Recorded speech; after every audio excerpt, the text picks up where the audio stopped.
छोड़ दिया मतलब तलाक दे दी? हाँ जी, वजह यही थी कि मेरी औलाद नहीं थी। मतलब हम में से बेबी नहीं, पूरा साल हो गया था शादी को, डॉक्टर्स को काफ़ी ज़्यादा चेक करवाया था। ना इशू मेरे में था, ना मेरे हस्बैंड में आ रहा था, लेकिन उन्होंने इसी बात को निशाना बनाया कि तुम में से औलाद नहीं हो रही, पूरा बच्चा नहीं हो कसूरवार रहा? तुम हो, कि 10 साल तुम्हारे हो में। गए थे शादी को? नहीं, नहीं, बस 1 ही साल हुआ था और उन्होंने इतना बड़ा इशू बना दिया था कि बच्चा एक नहीं ही हो रहा। साल के अंदर नाज़रीन इस बच्ची की ज़िंदगी को बर्बाद किया गया, इशू बनाया गया कि आपको शाम बच्चा नहीं पैदा हो 6 रहा। बजे का टाइम था, जब मैं खाना खा रही थी तो उन्होंने खाने से उठा के मुझे धक्के दे के घर से बाहर निकाला, और मेरे पास कोई चीज़ नहीं थी, ना मेरे पास पैसे थे, ना मेरे पास मोबाइल था मेरा, कोई चीज़ मेरे पास नहीं थी, और उन्होंने धक्के दे के मुझे घर से बाहर उसके शोहर ने 1-2 दफ़ा मुझे पर्सनली कहा है कि अगर तुम मेरे पैसे नहीं ना वापस कर सकती तो मेरे साथ रात को सो लो आप। देखिए मैं अब कैसे सो सकती हूँ, मैं नहीं सो सकती ना। अब उसके लिए मैं क्या करूँ, मैं किधर जाऊँ, मैं अपना मुंह किधर लेके जाऊँ, मैं अपने आप को कहाँ पे लेके जाऊँ, ज़मीन के अंदर चली जाऊँ, इसका निकाह आसमान के कायम ऊपर कर चली लेता जाऊँ। हूँ, इसको सहारा दे देता हूँ, तो आप ले लेंगी? जी, मैं तो यही चाहती हूँ कि अल्लाह का नेक बंदा मेरे से अब शादी कर ले इज़्ज़त से, ताकि मैं अपने। हेलो गाइस, आज जिस वीडियो पर रिएक्शन करने वाले हैं वो है जी एक बीवी है जी पाकिस्तान में, जिसकी जो ना उसका जो खावन है बच्चे ना पैदा होने से उसको भगा देता है और भगा कर कहता है कि तुम बच्चा पैदा नहीं कर सकती। तो ऐसा नहीं है, तो उसके बारे में डिसीजन है। एक इंटरव्यू भाई ने लिया, तो देखते हैं वीडियो एंड पर इसका रिव्यू भी देखने को मिलेगा। Let's go start. सारा कुछ मेरे साथ हुआ, अगर आप। किससे शादी हुई थी, कैसे हुई थी?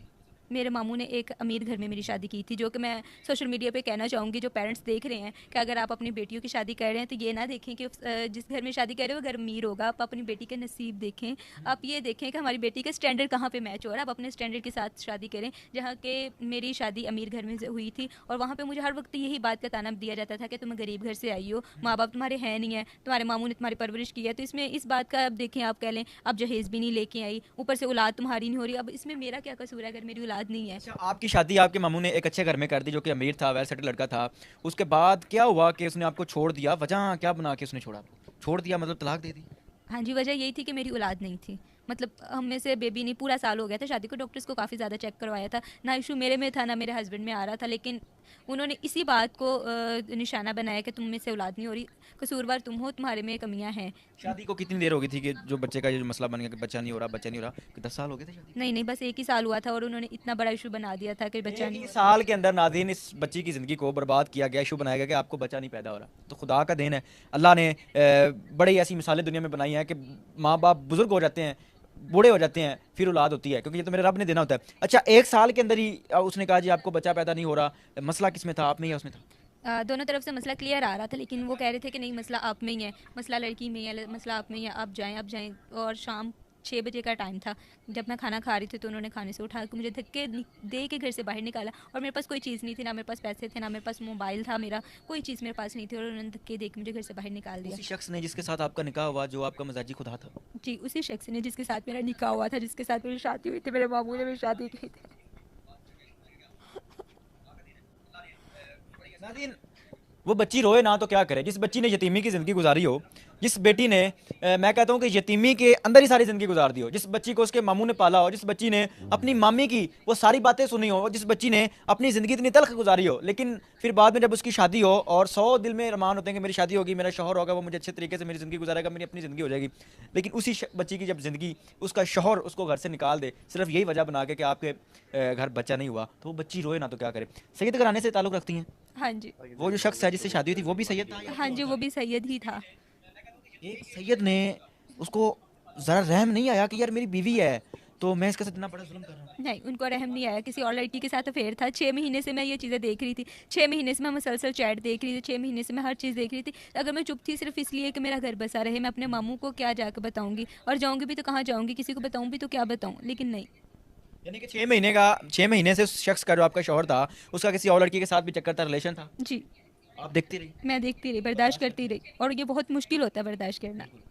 नाज़रीन, अगर 1 मिनट के लिए इमेजिन करें जिस तरह गैरत इंसान के अंदर एक मर्द के अंदर होती है ना, कि मेरी बीवी अगर मैं किसी और के साथ शेयर करूं या मेरी बीवी किसी और के साथ अगर गपशप करती है या रिलेशन बनाती है ना, तो तकलीफ होती है। वही तकलीफ एक औरत के अंदर भी होती है, वही तकलीफ एक औरत भी महसूस करती है कि जब वो अपने मर्द को किसी और लड़की के साथ बात करता देखती है। मेरे ख्याल से मर्द से ज़्यादा गैरत औरत रखती है जब वो अपने शौहर को किसी और के साथ इस तरह की हरकत करते देखती है, लेकिन इस बच्ची ने फिर भी अपना घर बसाने के लिए उसकी उस हरकत को बर्दाश्त किया। अच्छा, उसने आपको घर से निकाल दिया, शाम का टाइम था, उसके बाद आप किधर गई? आप बता रही हैं कि आपके पास कोई चीज़ भी नहीं थी। उस वक्त मेरा क्या आलम हो सकता है, शायद आप इमेजिन कर सकते हो। आपके चैनल पे मैं आई हूँ यही देख के कि आप दूसरों की मदद करते हैं, तो उस टाइम पे मैं बिल्कुल परेशान थी कि मैं किसकी हेल्प लूँ, क्या करूँ। लेकिन मेरी एक दोस्त थी, मैंने उसकी हेल्प ली, उसके पास गई, मैंने उसको जाके सारा माजरा बताया, तो उसने मुझे कहा कि तुम मेरे पास कुछ पैसे हैं, ये ले लो और यहाँ पे रेंट पे घर ले लो। और अब जो है ना, उसके कुछ पैसे मैंने वापस कर दिए, कुछ पैसे मेरे रह गए हैं, उसको जो मैंने वापस करने हैं यानी कि जब आप घर से निकली तो उस टाइम आपकी क्या कंडीशन थी? आप मामू के पास नहीं गई, क्यों नहीं गई? नहीं, मैं अपने मामू को अब और परेशान नहीं कर सकती, अपने मामू के ऊपर अब मैं और बोझ नहीं बन सकती। उन्होंने पहले ही मुझे पढ़ाया लिखाया बड़ा किया, मेरी शादी की है, तो अब दोबारा मैं मामू को परेशान नहीं कर सकती अगर वो अपने। मामू आज वीडियो देखते हैं तो उन पर क्या गुजरेगी, यार ये मेरी भांजी जिसको मैंने लिखाया पढ़ाया उसके साथ इतना बड़ा जुल्म हो गया। देखिए, मैं अपने मामू को तकलीफ़ नहीं देना चाहती। मेरे मामू मुझे देख रहे हैं, मेरे अल्लाह पाक मैं मामू को लंबी उम्र दें, ठीक है, उन्होंने बहुत अच्छा किया मेरे साथ जो भी किया। लेकिन अब ख़ैर मैं कुछ नहीं कह सकती, जो मेरे साथ हो गया उसके लिए मैं जो लोग मुझे देख रहे हैं, मैं उनसे अपनी मदद के लिए अच्छा, शौहर जो है उसने आपको घर से निकाला, उसने जब निकाला फिर आप बता रही हैं कि आप अपनी दोस्त के पास गई, दोस्त के पास कैसे गई, यानी कि उससे राब्ता हुआ, उसने आपको मकान लेके दिया, क्या कहानी? उसने मकान नहीं, मकान मैंने खुद लिया, अपने बलबूते पे लिया मैंने मकान में। वो लाहौर लड़की, के अंदर हाँ एक जी, खातून का मकान खुद ले लेना और अकेले वहाँ पर रहना बड़ा मुश्किल। बहुत मुश्किल है। मोहल्ले वाले बहुत बातें करते हैं कि ये अकेली रहती है, क्यों रहती है, क्या वजह है। सब बातें मुझे सुननी पड़ रही हैं, बर्दाश्त करनी पड़ रही हैं।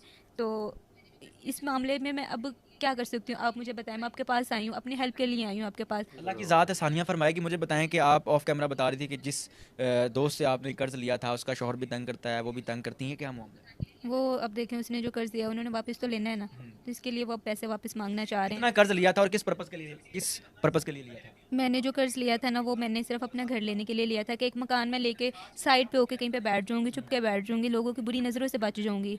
और जिसमें से मैंने 80,000 रुपया लिया था, और अभी 20 जो है ना मैंने रिटर्न कर दिया, और 60,000 बाकी आया गया। 80,000 रुपये आपने किस चीज़ के लिए लिया था? मकान के लिए या उससे कुछ और भी ज़रूरत पूरी करनी? मकान के लिए लिया था, घर की छोटी मोटी जो ज़रूरतें थी, घर में सामान थोड़ा बहुत चाहिए था, चीज़ें चाहिए थी, उनके लिए लिया था मैंने। अपनी दोस्त से, एक फ्रेंड से ये 80,000 रुपया कर्ज लेती हैं सिर्फ इसीलिए कि चले मैं अपना एक सेपरेट कमरा ले लेती हूँ, वहाँ पर रहूँगी, उसके अंदर अपनी ज़िंदगी गुजार लूँगी और साथ को थोड़ा बहुत इन्होंने सामान लिया जिससे अपनी ज़िंदगी जो है वो बसर करने लगी। आज क्या मुश्किल है? बता रही थी कि उसका जो शौहर है आपकी दोस्त का, वो कर्जे के लिए तंग करता है, फोर्स करता है। क्या डिमांड है? उसके शोहर ने एक दो दफ़ा मुझे पर्सनली कहा है कि अगर तुम मेरे पैसे नहीं ना वापस कर सकती, तो मेरे साथ रात को सो लो आप। देखिए, मैं अब कैसे सो सकती हूँ, मैं नहीं सो सकती ना।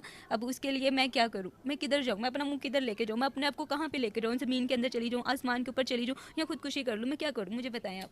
अरे सैयद घराने की ये बच्ची है और सिर्फ 80,000 की खातिर वो शख्स है, उसको शर्म ना आई, उसको हया ना आई, जिसने इसको ये कहा जी तुम मेरे साथ रात गुजार लो।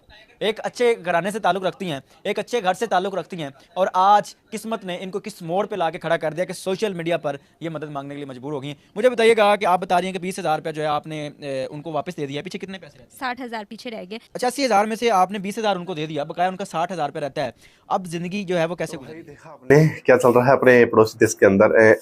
ये मानते भाई, आपने सुना होगा हमारे ये भाई लोग बोलते हैं कि बच्चे तो अल्लाह की देन है। अब किसी को 10 बच्चे पैदा हो गए, बोले अल्लाह ने दिए, हमारी कोई मजबूरी नहीं। लेकिन भाई इस लड़की को अल्लाह बच्चे नहीं देना चाहता है। वो नहीं चाहता है कि जो इसका पति है वो बाप बने या उसके जो है औलादे आए, अल्लाह नहीं चाहता है।